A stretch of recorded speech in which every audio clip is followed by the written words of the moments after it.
बलांगीर गंडाबजा साप्ताहिक पत्रिका तरफ भीम भोई जयंती बलांगीर लॉ कॉलेज कैंपस रे महा आडंबर रे पालित हो जाइए।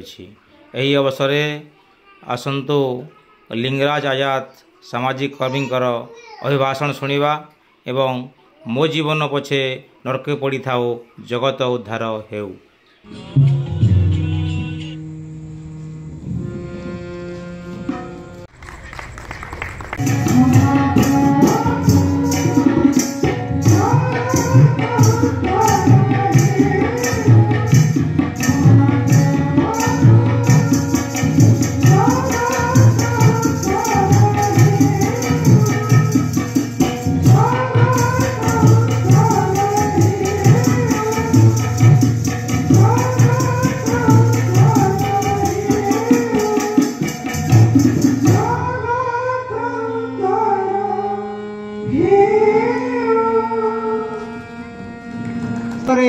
द्विपद कहबे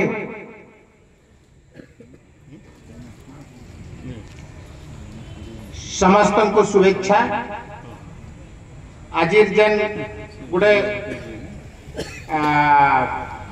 ऐतिहासिक कार्यक्रम अच्छे आर ई पाखे मुई तो योग्य बोलिक मुई भाभी नहीं पारबार मात्र घर बोली लोग गोटे भी जदि ये सम्मान दौन सम्मान नेबारटा मोर तेतरी खुशी है देवारटा आहुरी खुशी।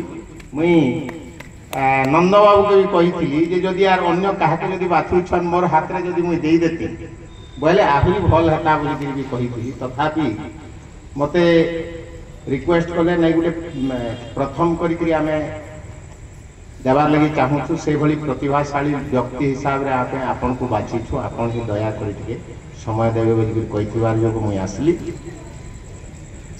आओ ये गणा बजार ये गणा बजार को आधार करी ही वाद्य माध्यम रे ही जेनटा कि भीम भोई तांकर कथा को थोउथिले भी आर प्रचार करुथिले।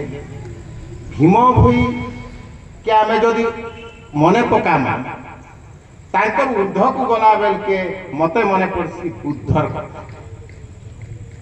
बुद्ध मानववाद रो प्रतिष्ठाता आउ बुद्ध को नकल करके जेते आइछन आमर महापुरुष माने बोले से फुले के कुहन आम्बेडकर के कुहन भीम भोई के कुहन ई माने निश्चित भाव रे तांकु ही नकल करी आहुरी उन्नत मार्जित करी आगे बढ़े। तेणु से समस्त को आउ ये सुजन मंडली को समस्त को मोर भक्तिपूत प्रणाम जनाऊे। भीम भोईर गोटे कथा मोर मन पड़सी जेनटा कि आज गोटे गाना भी गाउथिले आउ गोटे पद भी लिखिथिले भीम भोई। धर्म पछे निंदा पाऊ धरणी मंडल रहू शून्य धरती आकाश भासी न जाऊ इटा भीम भोई लिखिथिले। तेणु इटा गोटे साधारण पद माने से नहीं लिखे। द्वितीय कथा से जेनटा कि आमर ये पाखरे संस्कृति भाववादी संस्कृति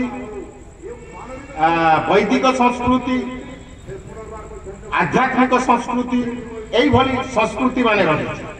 भीम भोई आध्यात्मिक संस्कृति प्रतिष्ठा आउ आध्यात्मिक संस्कृति हिसाब रे से कहउछन जेंता कि एबे गायला बेल के गोटे शब्दटे बाहर कले जे त्रिपुर बोली त्रिपुर बोले का स्वर्ग मत पाताल को से बुझाऊे आउ से कथा को नहीं त्रिपुरा कथा भी से कहूले। वेद को निर्वेद रे आनले आउ निर्वेद रे वेद चारि वेद कला बेले भीम भोई षड वेद कर आउ षड वेद काठी नहीं कले छखंड काठ हम तो पई लोड़ा बोली जेंटा गुटे लेखा आइछि सेटा के जदि व्याख्या करबे बोले से षड वेदटा आसी जाय जे जन्म मृत्युर चारि भाग करदेले शैशव कैशोर वार्धक्य एई भली चारि वेद कला पर से आहुरी दुईटा वेद सृष्टि करिछ। सेटा होउछे मां गर्भरे जेते बेले संचार हला ସେଇଟା ଗୋଟେ ବେଦ ବୋଲିକି କହିଲେ ଆଉ ଯେତେବେଳେ ମଣିଷ ମରିଗଲା ଶ୍ମଶାନ କେ ପଳେଇ ଯାଉଛେ ସେଟା ଗୋଟେ ବେଦ ବୋଲିକି ଏନ୍ତା କରି ସେ ଷଡ଼ ବେଦ ସୃଷ୍ଟି କରି ଆଉ ସେ ଷଡ଼ ବେଦରେ 6 ଖଣ୍ଡ କାଠ ବୋଲୁଛନ୍ 2ଟା କାଠ ମୃତ୍ୟୁ ଜନ୍ମ 2ଟା ଲମ୍ବା କାଠ ହେଇଗଲା ଆଉ ଶୈଶବ କୈଶୋର ଯୌବନ ବାର୍ଦ୍ଧକ୍ୟ ସେଟା 4ଟା କାଠ ଲଗେଇକିରି ଆମକେ ନେଇକିରି ଖତମ କରି তো এইটা সে ষড়বেদ তৈরি করেছিলেন। দ্বিতীয় কথা মুই কহবার লাগি চাহিবি যে ভীম ভয়ঙ্কর তাঙ্কর যেন গ্রন্থ মানকে পড়লা বেলকে আউ গুড়িয়ে কথা আছে মাত্র সময়